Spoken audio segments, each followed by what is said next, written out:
Hello, everyone. Happy Easter, and welcome to another edition of Tim's Takeaways.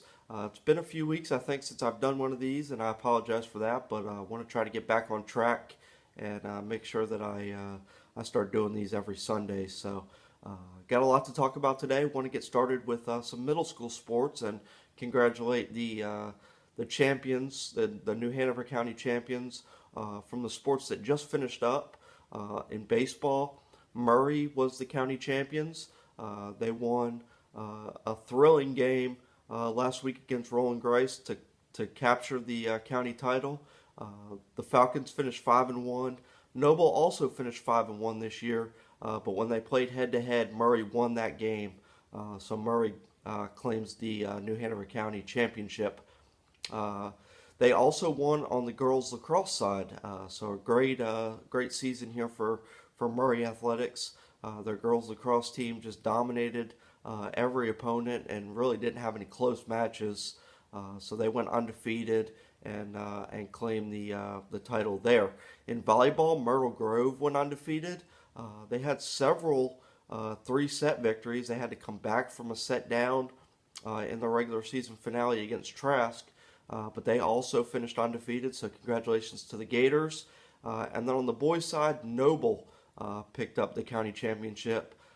They went undefeated. Their toughest game came against Murray, but they were able to secure an 8-7 victory in that one last week or 2 weeks ago, and then they finished it off last week with a victory, a couple victories to finish undefeated. So the Eagles winning the boys lacrosse county title.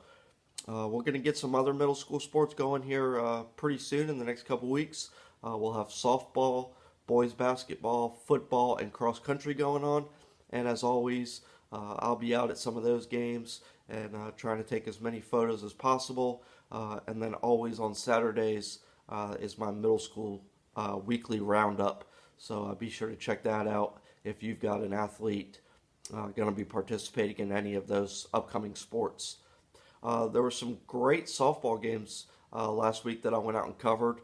I think first and foremost have to start on Thursday with the Hoggard Topsail game that I was at, and two of the best teams in the state right here in our own backyard. So was really excited for that matchup, and it lived up to the hype. The game was tied at 4 late, and then Allie Royal hit a 2-run homer to put Hoggard on top, and they ended up winning 7-4.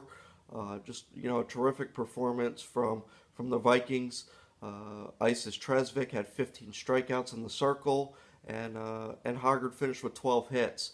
I tweeted out that I think that lineup is as good as I've seen, and I've been covering the sport here in the area for 17 years, and I don't think I've seen a lineup as deep as Hoggard's. I mean, really, 1 through 9, anybody can beat you on any given night. They've got 5 girls that have hit homers. They're tied for the lead in home runs in the state with 12, and just really, really deep lineup. And I think they're going to make a seriously deep run in the playoffs whenever that comes around. Got to give Topsail a lot of credit. They kind of they took a 2-0 lead, then they fell behind 4-2, but they kept battling back and were able to tie the score up. And Sydney Hartgrove had a great game, 2 hits. Emma Neely's a really good pitcher. So even with this loss, Topsail, I think, is still one of the best teams in the state. And I really expect them to make a deep run in the 3A playoffs. It wouldn't surprise me at all if we had Hoggard make a deep run and potentially get to the 4A East final. Topsail maybe get to the 3A East final. And then another team I saw this week, Pender, I think has a really good chance of making a deep run. It could potentially maybe make the 1A East final. Was really impressed with a pretty young group of Pender players on Wednesday when I went out and saw them play. They started 5 freshmen. They were missing Tiana Holmes that night, their senior standout shortstop and leadoff hitter. She wasn't there, but they still, with 5 freshmen in the lineup, found a way to beat a pretty good Croatan team and stay undefeated. So really excited for the direction of Pender and where they're going. Have some quality seniors, like I said, and then some really good younger girls. So I think it's a great mix this year, and I think the future is really bright for that program in Burgaw. I want to congratulate Hoggard football for claiming the Mid-Eastern Conference title. They just really dominated Topsail on Thursday night. The games got moved up this week from Friday to Thursday, and unfortunately, because of that Hoggard Topsail softball game, I wasn't able to get out to a football game. But Hoggard rolled past Topsail to move to 6-0, and they've just got one more game left in the regular season, but they're already the conference champions based on their head-to-head wins over everybody else. So they just play South Brunswick this week to try to finish off an undefeated season.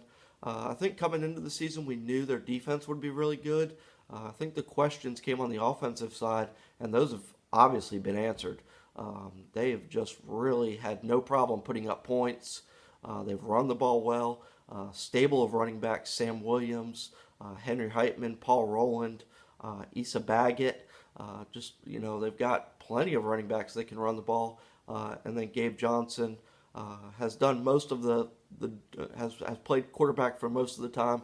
Sam Jones has come in and spelled him a little bit. Both have done a great job. But Gabe has done a really good job of spreading the ball around. And Conrad Newman and Chad Holler are his two favorite targets. So, congratulations to the Vikings. I'm interested to see what the Vikings can do come playoff time. I think their defense is going to keep them in every game. And it's just going to be a matter of if that offense can continue to roll and put up points to see how deep of a run they're going to make. We're in the midst of a busy time right now. We've got a ton of sports going on. Private schools are doing all their spring sports. Public schools have got a bunch going on right now with softball and boys tennis, boys and girls golf. So we've got a lot going on. Girls soccer is going on right now. And I'll be talking probably a little bit more about girls soccer coming up next week because we've got some really talented teams in the area. It'll be another busy week for me this week. Please be sure to follow along on Facebook and Twitter and Instagram. I try to post content on there just about daily. So if you're interested in high school sports in New Hanover and Brunswick and Pender counties, and then middle school sports in New Hanover County, it's the place to follow because nobody else is doing the coverage like I am at Coastal Preps. So just search Coastal Preps on all those social media platforms, and you'll be able to follow along. If you're a subscriber to the website, thank you so much. The numbers continue to grow, and I continue to be amazed by the support I get. If you're not a subscriber yet, please consider it. If not, I give you some free content on the 3rd, 13th, and 23rd of each month. So if you're not a subscriber, at least be sure to check those 3 days out and see what's going on in the area on those free on 3 days, as I like to call them. Hope everybody has a great Easter. Enjoy spending time with your family and friends, and we'll see you next week. Bye-bye.